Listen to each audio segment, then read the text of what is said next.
Hi, my name is James Raquion, and I will be doing my presentation for the Lumad people.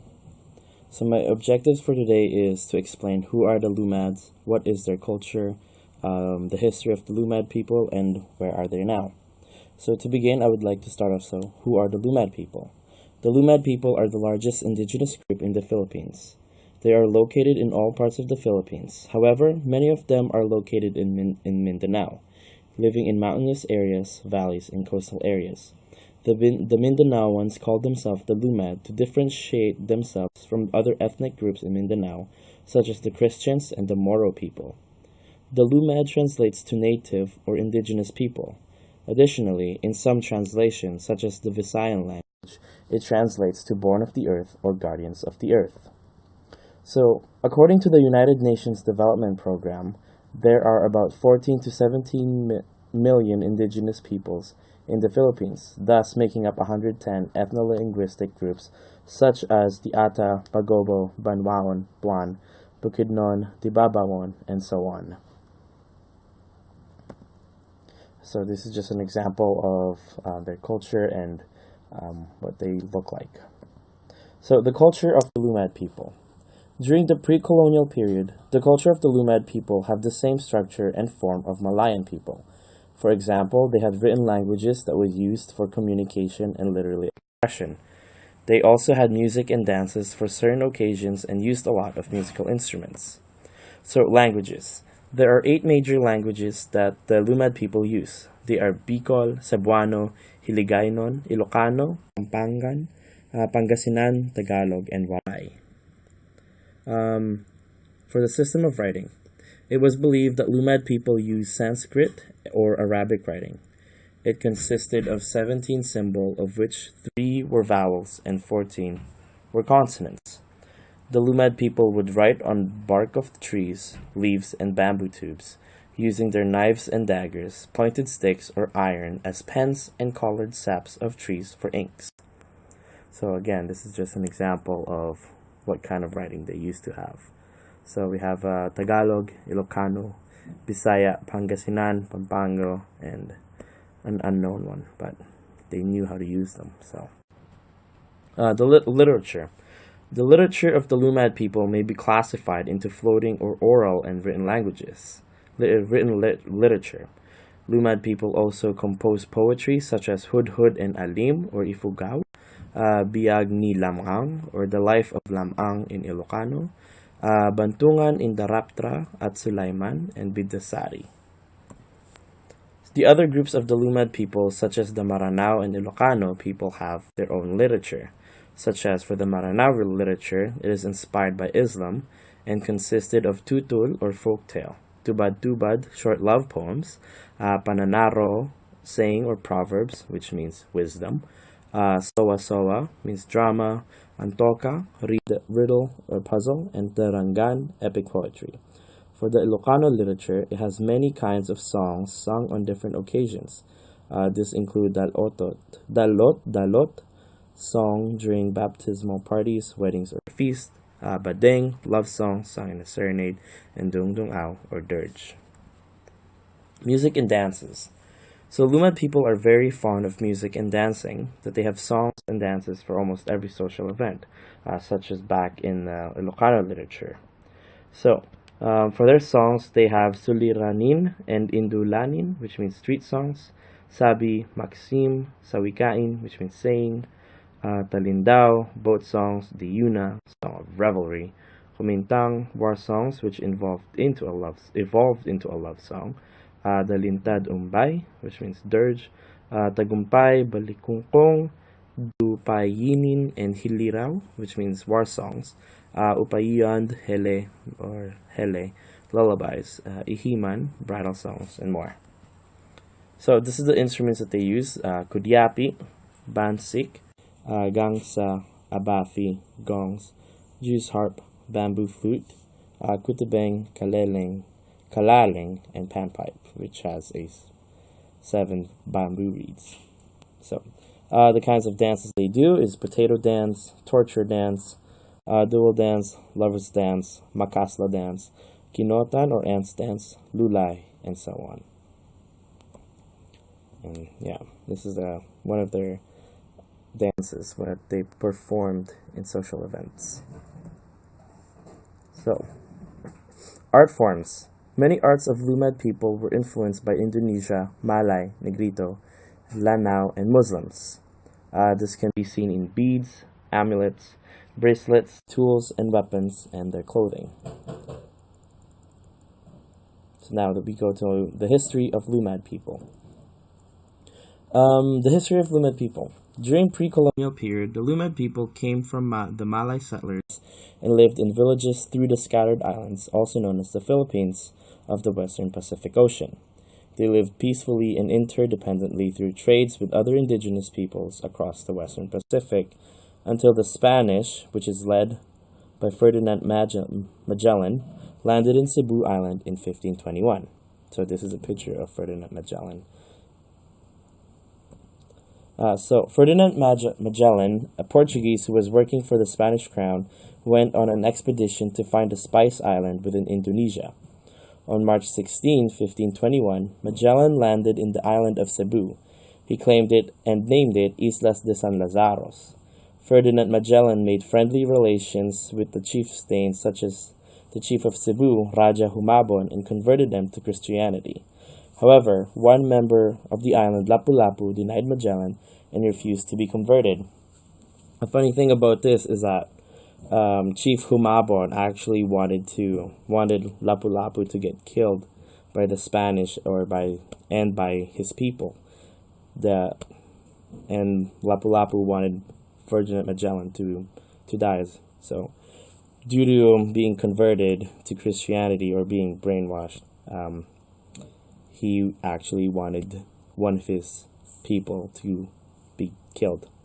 On April 17th, 1521, Magellan sailed to Mactan and was killed by the natives that was led by Lapu-Lapu. So after Magellan's death, Juan Sebastian de Elcano took over Magellan's expedition and campaigned the ship Victoria back to Spain. When he returned, King Charles I decided to take over the Philippines. He sent out 5 expeditions that was led by Garcia Jofre Loaiza, Sebastian Cabot, Alvaro de Salvadera, Rudy Lopez de Villalobos, and Miguel Lopez de Legazpi. Only Legazpi were successful in colonizing the Philippines. So this part of my presentation is to explain Legazpi's expedition. So on February 13, 1565, Legazpi's expedition landed in Cebu Island. After a short struggle with the natives, he proceeded to Leyte, then to Camiguin and to Bohol. There, Legazpi made a blood compact with the chieftain Datu Sikatuna as a sign of friendship. Legazpi was able to obtain spices and gold in Bohol due to his friendship with Sikatuna. On April 27, 1565, Legazpi returned to Cebu, destroyed the town of Rajatupa, and established a settlement. On orders of King Philip II, 2,100 men arrived from Mexico. They built the port of Fuerza de San Pedro, which became the Spanish trading outpost and stronghold for the region. Hearing the riches of Manila, an expedition of 300 men headed by Martin de Goiti left Cebu for Manila. They found the islands of Panay and Mindoro. Goiti arrived in Manila on May 8, 1570. At first they were welcomed by the natives and formed an alliance with Raja Suliman, their Muslim king, but as the locals sensed the true objectives of the Spaniards, a battle between the troops of Suliman and the Spaniards erupted. Because the Spaniards are more heavily armed, the Spaniards were able to conquer Manila. Soon after, Miguel Lopez de Legazpi arrived to join Goiti in Manila. Legazpi built alliances and made peace with Raja Suliman, Lacandula, and Matanda.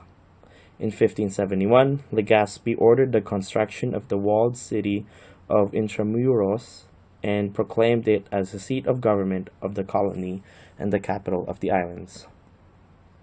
So the success of Miguel Lopez de Legazpi allowed Spain to rule over the Philippines for 333 years.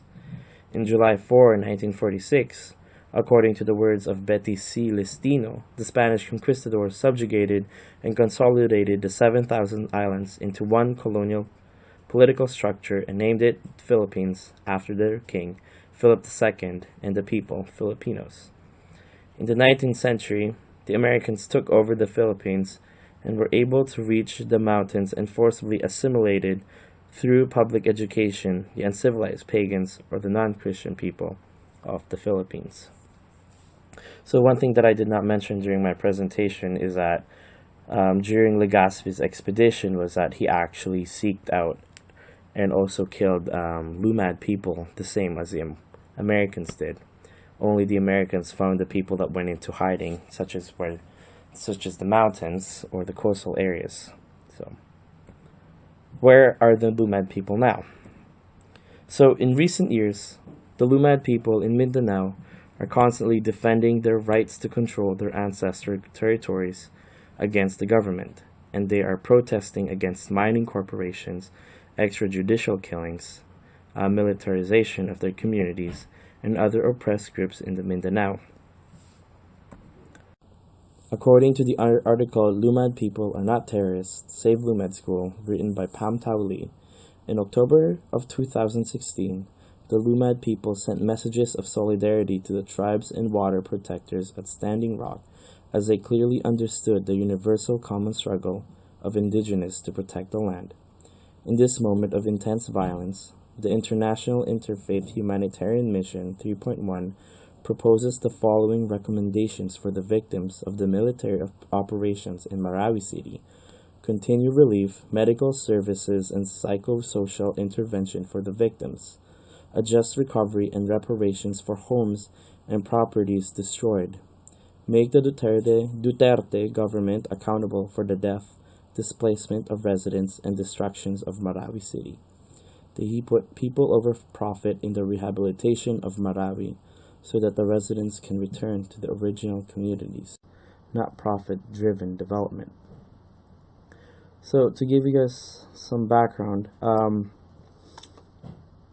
the article talks about how the president of the Philippines, President Duterte, killed a lot of indigenous people in Mindanao because of again, mining corporations.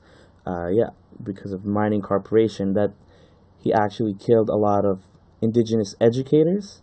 So he prioritized more on the corporate mining, and he wanted to profit more rather than teaching indigenous people proper education.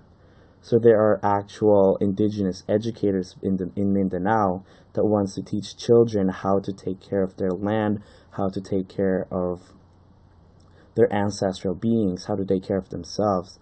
They were teaching their children to better themselves and to know their culture more and more.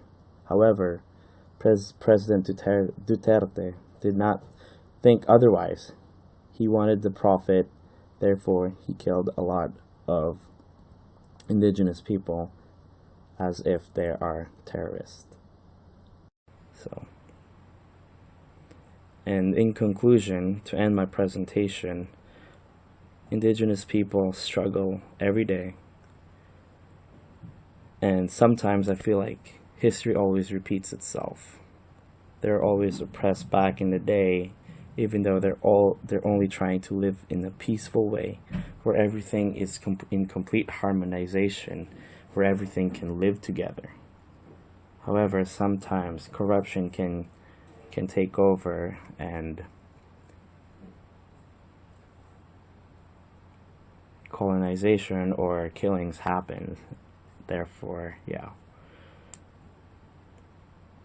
you for listening to my presentation. Again, this is James Raquion, signing off.